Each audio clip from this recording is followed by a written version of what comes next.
Good afternoon, everybody. My name's Tim. I'm the minister in charge here, and we're doing this kind of mini jet set look at probably the most misunderstood book of the Bible, and that is Revelation. Last week, I was extolling the wonderful virtues of the Nicolas Cage film, Left Behind. So much so that my wife hadn't seen it, so I treated her this this week, to watching Left Behind on TV. She lasted 50 minutes, and she went, "I'm going to bed," which kind of sums it up, really. But we started last week looking at the book of Revelation. I pinned my kind of colours to the mast by declaring I don't think it's a roadmap to Armageddon. We started by looking at a particular couple of verses where I maintain that if you read these verses and understand them one way and read them alongside Revelation, you end up in whole heaps of trouble. One of the verses, if you want to grab a Bible, there's some on the tables. One of the verses that I contend we read wrong is 2 Peter chapter 3, verse 10 on page 1224. We take this verse, we go, "But the day of the Lord will come like a thief. The heavens will disappear with a roar, the elements will be destroyed by fire, and the earth and everything that's in it will be laid bare." And we read it as if it's kind of God going, right, that's it, boom, end of the world. Sizzling little bit of coal, and that's it, that's the end of the world. But actually, that's not how that passage should be read. If you read the rest of the chapter, the bits before it, the context is a description of the time of Noah. And that destruction it talks about there is a kind of, look, things have gone a bit wrong, we need to take it back to the beginning. So he saves Noah and his family, but the kind of, look, we need to start again on the whole kind of injustice front. And so within this context, it's not destruction of the world, it's a, come on, we need to start again, guys. Plus the other verse that we kind of take out of context, if we flick to Matthew 24, that's right. If we flick to Matthew 24 on page 994, we get this verse. 2 men will be in a field. One will be taken and the other left. 2 women will be grinding with a hand mill. One will be taken and the other left.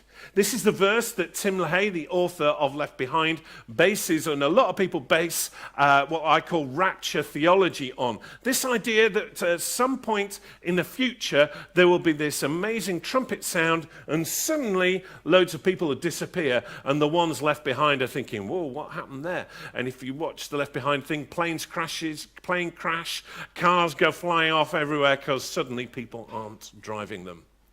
But if we read that verse within the context of the whole Bible, you don't read it like that.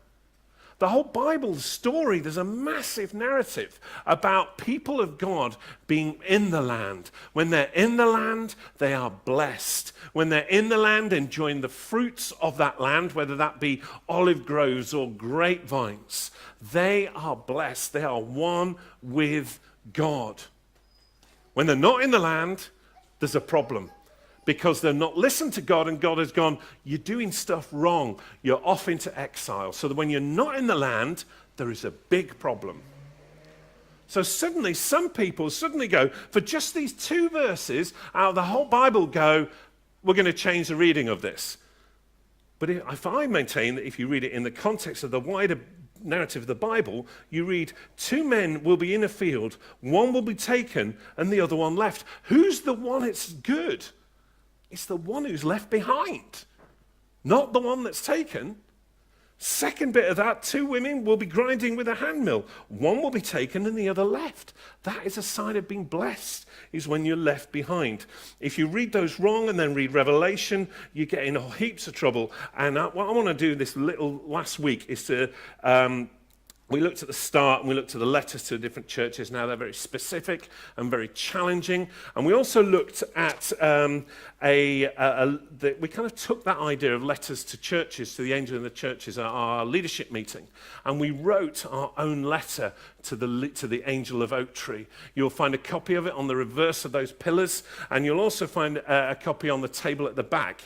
And one of our old youth group, Drew, that picture of the angel as a result of what the leadership came up with at their last meeting.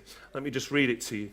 To the angel of the church oak tree in Acton, write, you've been faithful and passionate with the things I have asked. You have shown self-sacrifice and persevered in times of hardship. You express my joy, delight, compassion, tears of lament and gifts, and gifts. Warriors committed to a time and a place to see God's kingdom come. And yet your unity is under threat. You've grown weary and disappointed in doing good. Frustration from not using all your gifts. Take up your swords. Let go of your frustrations and remember that I am God. Remember who you are and what you have been given. If you want a copy of that, take one at the back, pin it to your fridge, read it, meditate on it, and see what God is saying to you about that. But what I want to do today is look at the final bit of Revelation. Ruth read it out in our prayers. If we can flick towards the end of Revelation, and we're going to read Revelation 21, and a bit of Revelation 21, a bit of Revelation 22. Page 1249, right at the end of the Bible. Page 1249. Then I saw a new heaven and a new earth. For the first heaven, the first earth had passed away, and there was no longer any sea. I saw the holy city, the new Jerusalem, coming down out of heaven from God, prepared as a bride beautifully dressed for her husband. And I heard a loud voice from the throne saying, now the dwelling of God is with man, and he will live with them. They will be to his people, and God himself will be with them and be their God. There will be no more death, or mourning, or crying, or pain, for the old order of things has passed away. He who is seated on the throne said, I am making everything new. Then he said, write this down, for these words are trustworthy and true. He said to me, it is done. I'm the Alpha and the Omega, the beginning and the end. To him who is thirsty, I will give to drink without cost from the spring of the water of life. He who overcomes will inherit all this, and I will be his God, and he will be my son. Second bit of the reading, just flick to the next page, Revelation 22, the final chapter in the Bible. Then the angel showed me the river of the water of life, as clear as crystal, flowing from the throne of God and of the Lamb down the middle of the great street of the city. On each side of the river stood the tree of life, bearing 12 crops of fruit, yielding its fruit for every month. And the leaves of the tree are for the healing of the nations. No longer will there be any curse. The throne of God and the Lamb will be in the city, and his servants will serve him. They will see his face, and his name will be on their foreheads. There will be no more night. They will not need for the light of the lamp or the light of the sun, for the Lord God will be with them, and he will reign forever and ever. The context in which this book was written was the fact that Christians were being heavily persecuted. The religion was illegal. They couldn't worship openly. They couldn't gather. If you watch horrible histories, they do this almost minimalizing what was happened about all these Christians who were being thrown to the lions. But that was a literal reality for Christians in that context. John had written to a relatively small group of Christians under lots of persecution. They were suffering. They were dying literally day on day. But John wrote these words. He wrote them. Sometimes they're confusing. Sometimes they're like a puzzle. You kind of misunderstand them because they had to be confusing. They had to be not obvious what he was talking about, because if they were found and they found out they were Christians, they would be persecuted even more. In these few decades, this small group of Christians had grown into a massive, significant group of people in the Roman Empire, filling all areas of society. Even though it was illegal, because of this book, Christians were encouraged to take their message out. Interesting enough, the phrase that keeps coming through in Revelation in the passage we just read is talk of an age to come. Now, in Jewish literature, in what they call apocalyptic literature, apocalyptic doesn't mean Armageddon or end times. It's slightly different. It's a style of writing, like Daniel in the book of Daniel is apocalyptic literature. They use two phrases, the age to come and this age. Now, this age is the one we're in at the minute. It's kind of manifesting human rebellion. There's injustice, there's suffering. That is this age. Now, when they refer to in Jewish apocalyptic literature of the age to come, that is when, to use a biblical phrase, that is about the return to Eden. That is why in that second reading, you may have kind of thought, does that sound a little bit like Genesis? A tree of life and a river? That's very deliberate, because the call is that we're going to return to a place of peace, a place of justice, and a place of flourishing. If we flick to the Old Testament and just read a couple of chapters, we'll find something significant there. Isaiah 65. We find this picture of an age to come. Page 752. Isaiah chapter 65, beginning to read at verse 17. Behold, I will create new heavens and a new earth. Do you get similarity to what we just read? The former things will not be remembered, nor will they come to mind. But be glad and rejoice forever in what I will create. For I will create Jerusalem to be a delight and its people a joy. Just jump a few verses to verse 21. They will build houses and dwell in them. They will plant vineyards and eat their fruit. No longer will they build houses and others live in them, or plant and others eat. For as the days of a tree, so will be the days of my people. My chosen ones will long enjoy the works of their hands. They will not toil in vain or bear children doomed to misfortune, for they will be a people blessed by the Lord, and their descendants with them. Flick again to Isaiah 25, a few chapters before. Isaiah 25. I've not got a bookmark for that one. That's annoying.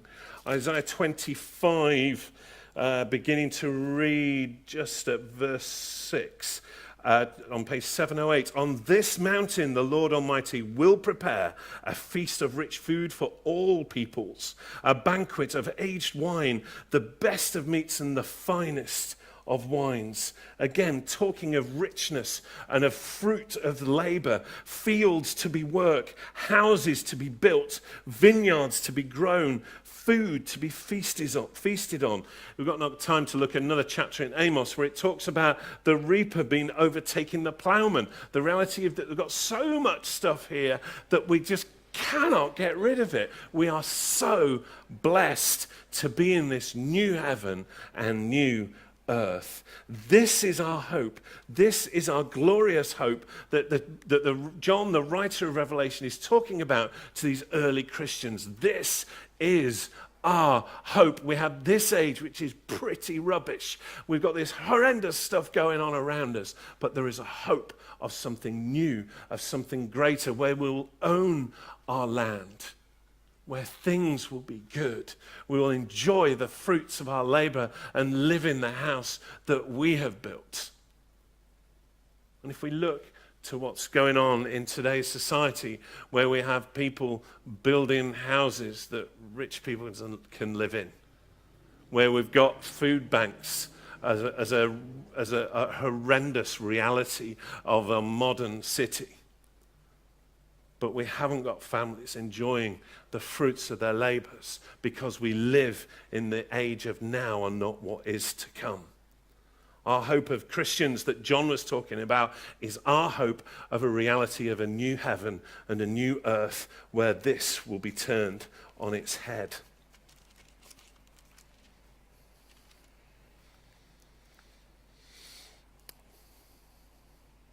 The reality described at the end in Revelation 22.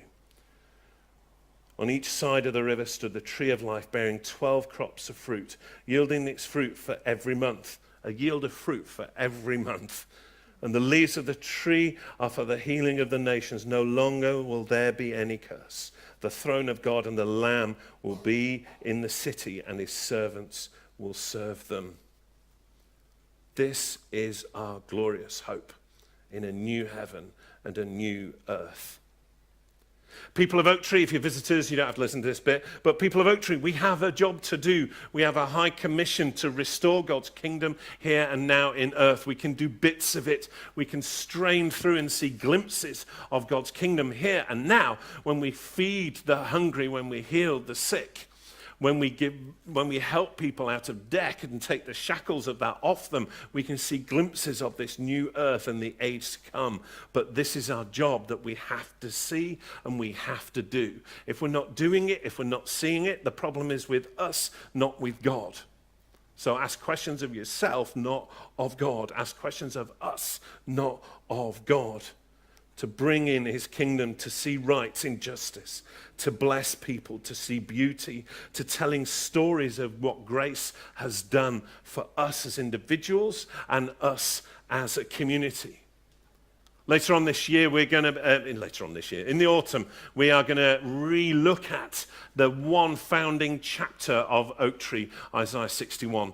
And we're going to spend the whole term just on one chapter to re-embrace the reality of what God has called us to do here in Acton. To share stories of grace, to learn stories on grace, and push grace out through the door so we can bless community in a new way. Part of that re-owning of Isaiah 61, we had confirmed about 10 days ago that Mike Clarkson is coming back in September to preach.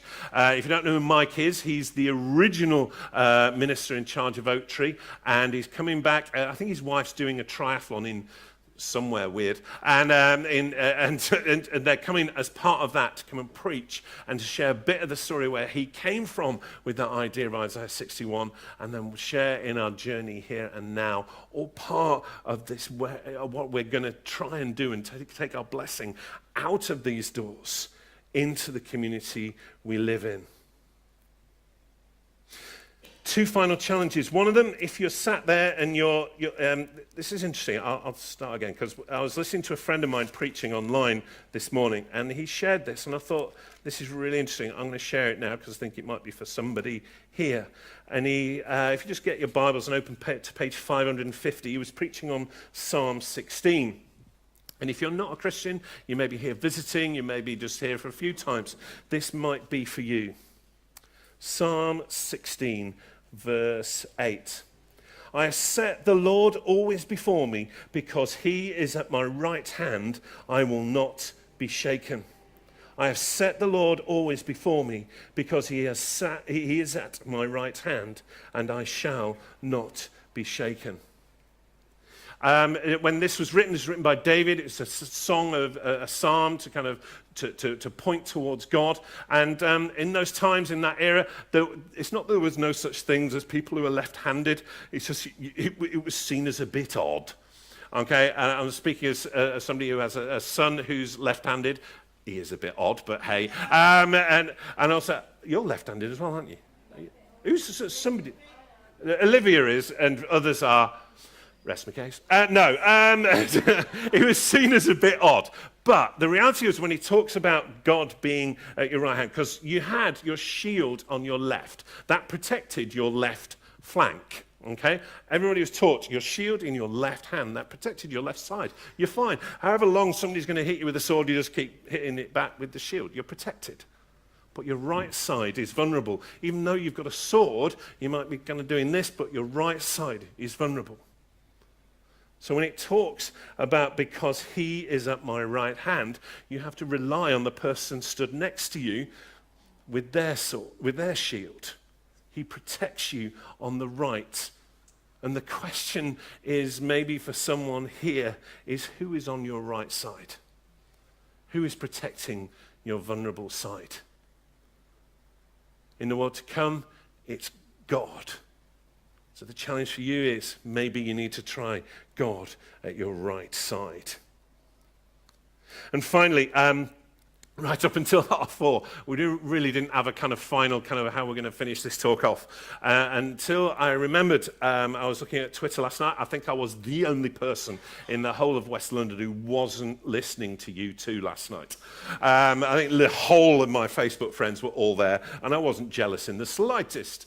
But one tweet that came up was Matt, who comes to our church. Yaz is his wife, just over there. And he tweeted mid-afternoon saying, hey, they live in Twickenham, by the way, and he was walking past Twickenham and he tweeted, enjoying U2 in concert because they're having a sound check.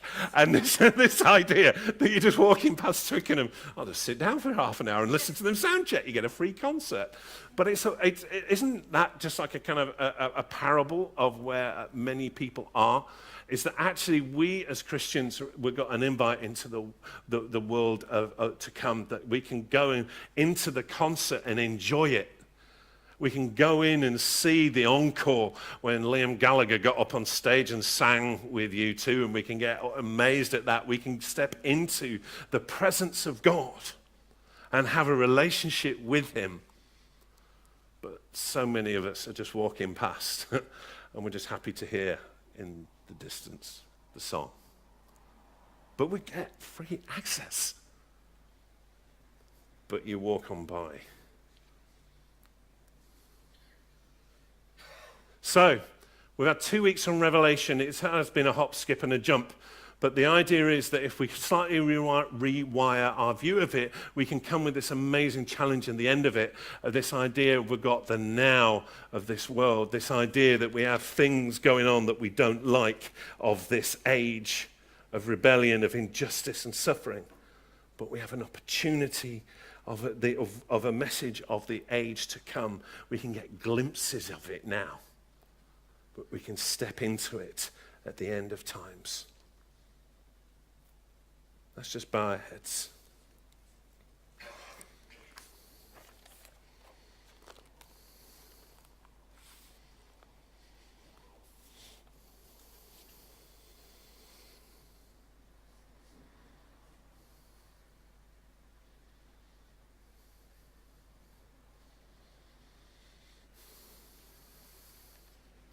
Father, we have lots of challenges there. Challenge to our oak tree community of we have a job to do.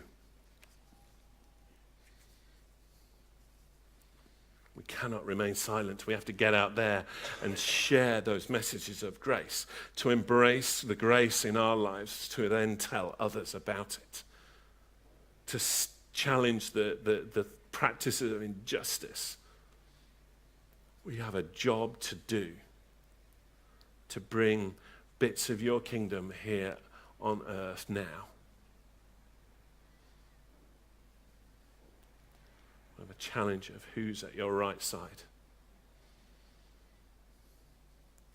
We have a challenge of you've got a ticket of to the age to come, the concert to end all concerts, and you're walking on by just hearing the songs in the distance. Father, Holy Spirit, move amongst us now. Move amongst us and settle us and prompt us to respond, to set aside our fears, to step out into the community and take your grace and your kingdom there.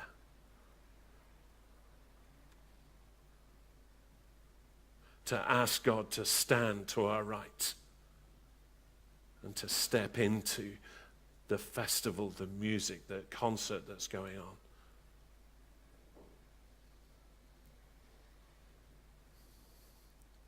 As Ruth just comes up to finish here and the band come up as well, I want to just give the opportunity if anybody wants to respond to that to come up. I'm happy to just pray for people. I'm not going to ask you anything weird. I'm not going to do anything weird. I just want to pray for you. For any of those three things, I just want to pray for you. So in this last song, please come up and I can pray for you.